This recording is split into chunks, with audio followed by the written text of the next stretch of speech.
여러분 안녕하세요. 우리 몸의 가장 복잡하고 중요한 통신망, 바로 척수에 대한 심층 분석에 오신 것을 환영합니다.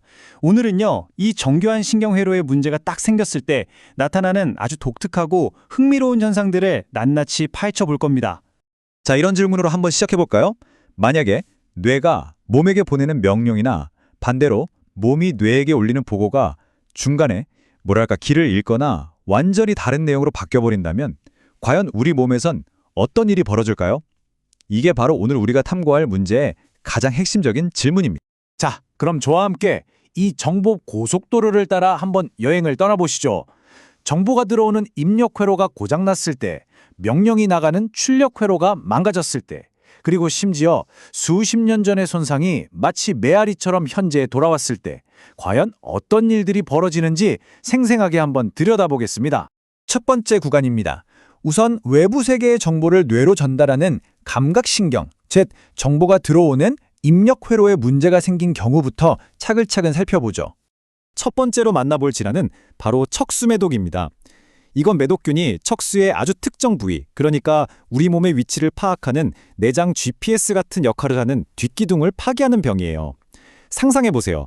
눈을 감는 순간 내 팔다리가 허공 어디에 있는지 전혀 알 수 없게 되는 정말 아찔한 상황이 벌어지는 거죠. 그 결과로 아주 독특한 증상들이 나타나기 시작합니다. 사실 이건 사라진 감각을 어떻게든 보상해보려는 우리 몸의 필사적인 몸부림이에요. 땅을 발로 느껴보려고 일부러 발을 쿵쿵 세게 내딛고요. 눈만 감으면 곧바로 휘청거리면서 균형을 잃게 되죠. 그러다가 갑자기 온몸에 전기가 흐르는 듯한 그야말로 번개 통증이라는 극심한 고통을 겪기도 합니다. 자, 두 번째 감각 문제는 척수물구멍증입니다. 이번엔 상황이 좀 달라요. 척수 한가운데에 물주머니 같은 게 생겨서 신경들을 꾹 누르는 거예요. 특히 척수의 정중앙에서 좌우로 교차하는 신경들이 가장 먼저 타격을 입게 됩니다. 바로 이 부분, 여기가 정말 흥미로운 지점인데요.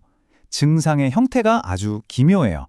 마치 투명한 망토를 걸친 것처럼 어깨와 양팔 부위의 통증과 온도 감각만 선택적으로 싹 사라지는 겁니다.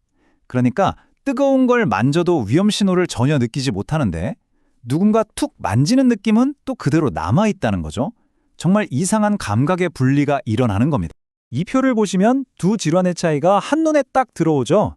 척수매독은 내 몸이 지금 이 공간 어디에 있는가에 대한 감각, 즉 위치 정보를 잃어버리는 거고요. 척수물구멍증은 아 뜨거워, 아 따가워 하는 위험경보 시스템이 꺼져버리는 병입니다. 척수라는 회로도에서 어느 선이 끊어졌느냐에 따라 이렇게나 다른 결과가 나타나는 거죠. 자, 이제 고속도로의 하행선으로 한번 가보겠습니다. 지금까지 정보가 들어오는 입력을 봤으니 이젠 뇌가 근육으로 보내는 운동 명령, 즉 출력 회로가 망가졌을 때 어떤 일이 벌어지는지 살펴보죠. 첫 번째 주자는 진행성 근위축증 PMA입니다. 이 병의 핵심은 이거예요. 뇌에서 움직여 하고 내리는 명령 자체는 멀쩡한데 그 명령을 근육에게 직접 전달해주는 마지막 배달원, 바로 하위운동신경원만 선택적으로 파괴된다는 점입니다. 그럼 어떻게 될까요?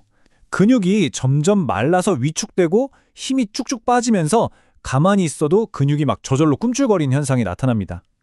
하지만 감각신경은 전혀 문제가 없어서 모든 느낌은 정상적으로 생생하게 유지돼요. 그러니까 몸은 모든 걸 느끼는데 내 뜻대로 움직여주질 않는 거죠. 정말 답답한 상황입니다. 다음은 아마 많은 분들이 루게릭병으로 알고 계실 ALS입니다. 이 병이 방금 본 PMA와 결정적으로 다른 점은요. PMA가 마지막 배달원만의 문제였다면 ALS는 명령을 내리는 뇌의 본사, 즉 상위운동신경원부터 그 명령을 전달하는 최종 배달원, 하위운동신경원까지 그냥 운동회로 전체가 파괴된다는 겁니다. 그러니까 핵심은 바로 이 모순에 있습니다. 이 표를 한번 보세요. ALS 환자는 PMA처럼 근육이 마르고 힘이 빠지는 증상이 나타나요. 이건 마지막 배달원, 즉 하위운동신경원이 손상됐기 때문이죠. 그런데 동시에 뇌에서 내려오는 상위운동신경원 문제 때문에 근육이 막 뻣뻣하게 굳고 반사반응이 비정상적으로 강해지는 완전히 정반대되는 증상도 같이 나타납니다. 이게 마치 자동차의 엑셀과 브레이크가 동시에 고장나서 같이 꽉 밟히는 그런 말도 안 되는 상황이 우리 몸 안에서 벌어지고 있는 거예요. 자, 이제 마지막 구간입니다. 이번 이야기는 좀 특별해요. 수십 년이라는 시간의 강을 훌쩍 건너서 아주 오래전 과거의 감염이 어떻게 현재 우리 몸의 메아리처럼 되돌아오는지, 그 독특한 이야기를 한번 살펴보겠습니다. 소아마비 후 증후군의 가장 큰 특징은 바로 이 엄청난 시간차입니다. 보시는 것처럼 어린 시절에 소아마비 바이러스에 감염되었다가 회복을 해요. 그리고 수십 년 동안은 아무 문제 없이 안정적으로 잘 지냅니다. 그런데 그렇게 긴 세월이 흐른 뒤에야 갑자기 완전히 새로운 근력 약화가 시작되는 거죠. 그 원인은 바로 소진 이론, 즉 번아웃 이론으로 설명할 수 있습니다. 소아마비 공격에서 살아남은 소수의 운동신경들이요, 죽은 동료들의 목까지 다 떠맡아서 엄청나게 많은 근육들을 담당하게 된 거예요. 일종의 슈퍼히어로 신경이 된 거죠.